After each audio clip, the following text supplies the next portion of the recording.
Bacaan liturgi Senin 19 Desember 2022, Hari Biasa Khusus Advent. Bacaan dari kitab Hakim-Hakim. Pada waktu itu hiduplah seorang dari kota Zora, dari keturunan Dan, namanya Manoah. Istrinya mandul, tidak beranak. Sekali peristiwa malaikat Tuhan menampakkan diri kepada perempuan itu dan berfirman kepadanya, "Memang engkau mandul, tidak beranak, tetapi engkau akan mengandung dan melahirkan seorang anak laki-laki. Oleh sebab itu, peliharalah dirimu, jangan minum anggur atau minuman yang memabukkan, dan jangan makan sesuatu yang haram. Sebab engkau akan mengandung dan melahirkan seorang anak laki-laki. Kepalanya takkan kena pisau cukur, sebab sejak dari kandungan ibunya, anak itu akan menjadi nazir Allah. Dan lewat dia akan mulailah penyelamatan orang Israel dari tangan orang Filistin." Kemudian perempuan itu datang kepada suaminya dan berkata, "Telah datang kepadaku seorang abdi Allah yang rupanya seperti rupa malaikat Allah, amat menakutkan. Tidak kutanyakan dari mana datangnya, dan tidak juga diberitahukannya namanya kepadaku. Tetapi ia berkata kepadaku, 'Engkau akan mengandung dan melahirkan seorang anak laki-laki. Oleh sebab itu janganlah minum anggur atau minuman yang memabukkan, dan janganlah makan sesuatu yang haram. Sebab sejak dari kandungan ibunya sampai pada hari matinya, anak itu akan menjadi seorang nazir Allah.' Lalu perempuan itu melahirkan seorang anak laki-laki dan diberinya nama Simson. Anak itu menjadi besar dan Tuhan memberkati dia. Mulailah hatinya digerakkan oleh Roh Tuhan." Demikianlah sabda Tuhan. Syukur kepada Allah. Mulutku penuh dengan puji-pujian untuk mengidungkan kemuliaan-Mu. Mulutku penuh dengan puji-pujian untuk mengidungkan kemuliaan-Mu. Jadilah bagiku gunung batu tempat berteduh, kubu pertahanan untuk menyelamatkan diri. Sebab Engkaulah bukit batu dan pertahananku. Ya Allahku, luputkanlah aku dari tangan orang fasik. Mulutku penuh dengan puji-pujian untuk mengidungkan kemuliaan-Mu. Sebab Engkaulah harapanku ya Tuhan, Engkaulah kepercayaanku sejak masa muda ya Allah. Kepadamulah aku bertopang mulai dari kandungan. Engkaulah yang telah mengeluarkan daku dari perut ibuku. Mulutku penuh dengan puji-pujian untuk mengidungkan kemuliaan-Mu. Aku datang dengan keperkasaan Tuhan Allah, hendak memasyurkan hanya keadilan-Mu saja. Ya Allah, Engkau telah mengajar aku sejak kecilku, dan sampai sekarang aku memberitakan perbuatan-Mu yang ajaib.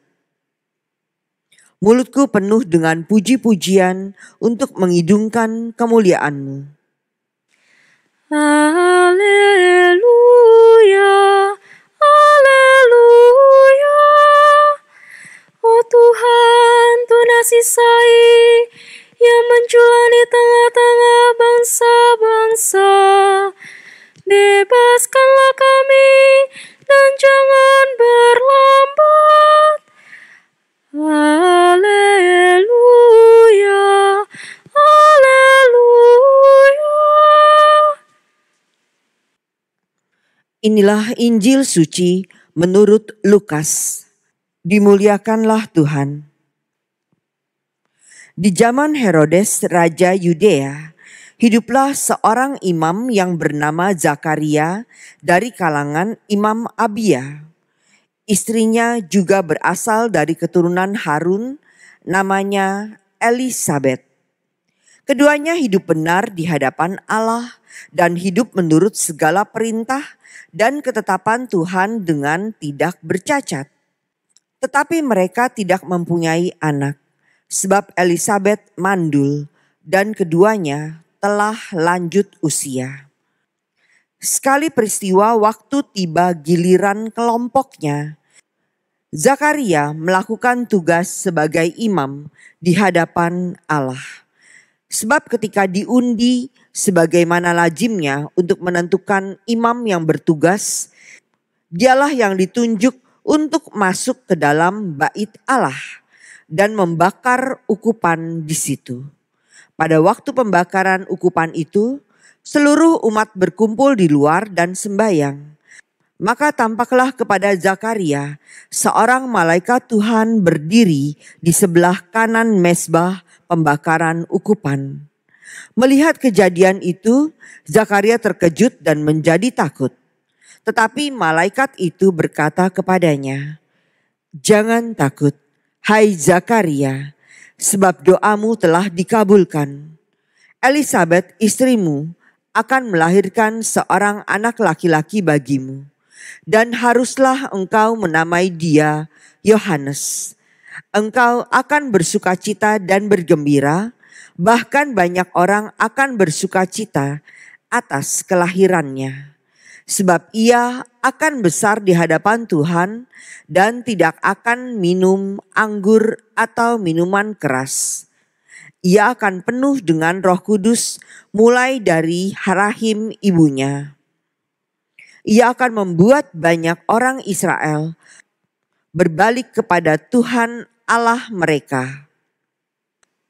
Dan ia akan berjalan mendahului Tuhan dalam roh dan kuasa Elia untuk membuat hati para bapa berbalik kepada anak-anaknya. Dan hati orang-orang durhaka kepada pikiran orang-orang benar. Dengan demikian, ia menyiapkan suatu umat yang layak untuk Tuhan." Lalu kata Zakaria kepada malaikat itu, "Bagaimanakah aku tahu bahwa hal ini akan terjadi? Sebab aku sudah tua dan istriku sudah lanjut umurnya." Jawab malaikat itu kepadanya, "Akulah Gabriel yang melayani Allah. Aku telah diutus untuk berbicara dengan engkau dan untuk menyampaikan kabar baik ini kepadamu. Sesungguhnya engkau akan menjadi bisu dan tidak dapat berkata-kata sampai kepada hari semuanya ini terjadi. Karena engkau tidak percaya akan perkataanku yang pada waktunya akan terbukti kebenarannya." Sementara itu orang banyak menanti-nantikan Zakaria. Mereka begitu heran bahwa ia begitu lama berada dalam bait suci. Ketika ia keluar dan tidak dapat berkata-kata kepada mereka, mengertilah mereka bahwa ia telah melihat suatu penglihatan di dalam bait suci. Lalu Zakaria menerima isyarat kepada mereka sebab ia tetap bisu. Ketika selesai masa tugasnya, ia pulang ke rumah. Tak lama kemudian mengandunglah Elisabet istrinya, dan selama 5 bulan ia tidak menampakkan diri. Katanya, "Inilah suatu perbuatan Tuhan bagiku. Sekarang ia berkenan menghapuskan aibku di depan orang." Demikianlah sabda Tuhan. Terpujilah Kristus.